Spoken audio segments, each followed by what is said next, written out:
एक म्यूज़ियम में expensive diamond को एग्जीबिशन के लिए लाया जाता है। 2 दिन बाद उस एग्जीबिशन से वो डायमंड चोरी हो जाता है। पुलिस कॉल करके डिटेक्टिव समीर को चोरी के बारे में बताती है। डिटेक्टिव समीर म्यूज़ियम पहुंच जाता है। म्यूज़ियम पहुंचने के बाद डिटेक्टिव पुलिस से पूछता है कि इतनी टाइट सिक्योरिटी होने के बावजूद चोरी हुई कैसे। पुलिस डिटेक्टिव को बताती है कि चोरी लगभग 1 बजे के बाद हुई है। डिटेक्टिव समीर इन्वेस्टिगेट करता है और उसे 3 लोगों पर शक होता है। डिटेक्टिव उन तीनों से बात करता है और ये पता लगाने की कोशिश करता है कि उनमें से चोरी किसने की है। सस्पेक्ट नंबर 1 बोलता है कि उसने चोरी नहीं की है क्योंकि वो चोरी के 10 मिनट बाद आया था। सस्पेक्ट नंबर 2 बोलता है कि मैंने चोरी नहीं की है, चोरी के वक्त मैं लिफ्ट में था। सस्पेक्ट नंबर 3 बोलता है कि मैंने चोरी नहीं की है क्योंकि चोरी के वक्त मैं म्यूज़ियम के बाहर था। तीनों की बातें सुनने के बाद डिटेक्टिव समझ जाता है कि कौन झूठ बोल रहा है। क्या आप समझ पाए? सोचो।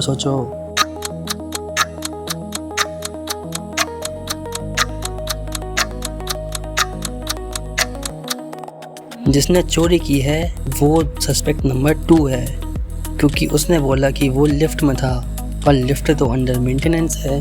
Case solved. डायमंड का केस सॉल्व करने के बाद डिटेक्टिव समीर म्यूज़ियम के बाहर आता है और उसे याद आता है कि उसका टीवी डैमेज हो गया है। डिटेक्टिव कंपनी में कॉल करने के बाद बोलता है कि उसका टीवी डैमेज हो गया है। कंपनी वाले बोलते हैं कि वो अपना एक आदमी रिपेयरिंग के लिए भेज रहे हैं। डिटेक्टिव समीर कॉल पर बात करने के बाद अपने घर चला जाता है। वहाँ पर उसके 2 दोस्त उसका वेट कर रहे होते हैं।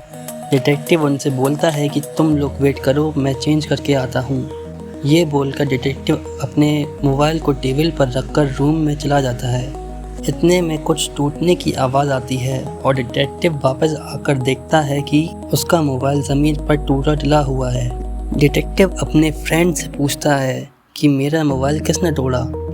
डिटेक्टिव का पहला दोस्त राज बोलता है कि मैंने मोबाइल नहीं तोड़ा, मैं अपना मोबाइल चला रहा था। डिटेक्टिव का दूसरा दोस्त मानव बोलता है कि मैंने मोबाइल नहीं तोड़ा, मैं तो टीवी देख रहा था। ये सुनकर डिटेक्टिव समझ जाता है कि मोबाइल किसने तोड़ा है। क्या आप समझ पाए? सोचो।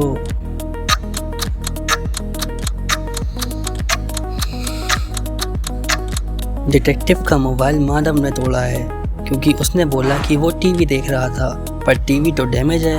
Case solved. मानव का झूठ पकड़ने के बाद डिटेक्टिव को गुस्सा आ जाता है और वो मानव से बोलता है कि मानव तुमने झूठ क्यों बोला। तो मानव बोलता है कि मैं डर गया था। मानव डिटेक्टिव को सॉरी बोलता है और डिटेक्टिव समीर मानव को माफ़ कर देता है। इसके बाद डिटेक्टिव मोबाइल रिपेयर कराने के लिए मोबाइल शॉप जाता है। मोबाइल रिपेयर कराने के लिए डिटेक्टिव को एक पजल सॉल्व करना होगा। क्या आप ये पजल सॉल्व करके डिटेक्टिव की हेल्प कर सकते हैं? सोचो।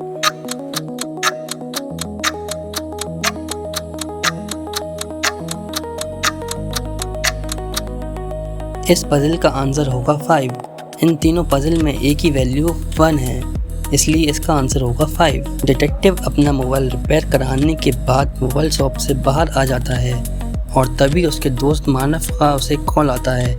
मानव बोलता है कि उसके घर में चोरी हुई है। डिटेक्टिव समीर मानव के घर पर पहुंच जाता है और मानव से पूछता है कि क्या चोरी हुआ है। मानव बोलता है कि जब वो घर आया तो उसने देखा कि उसका टीवी और फ्रिज घर में नहीं है। डिटेक्टिव मानव से बोलता है कि घर में जितने लोग हैं सबको बुलाओ।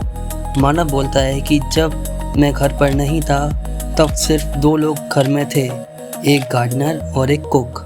डिटेक्टिव ने दोनों से अलग अलग सवाल पूछे। गार्डनर ने कहा कि वो पूरे समय बगीचे में काम कर रहा था। कुक ने कहा कि वो रसोई में था, खाना बना रहा था।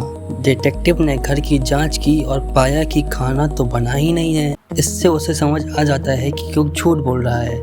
डिटेक्टिव ने कुक से पूछताछ की और कुक ने अपना गुनाह मान लिया। Case solved.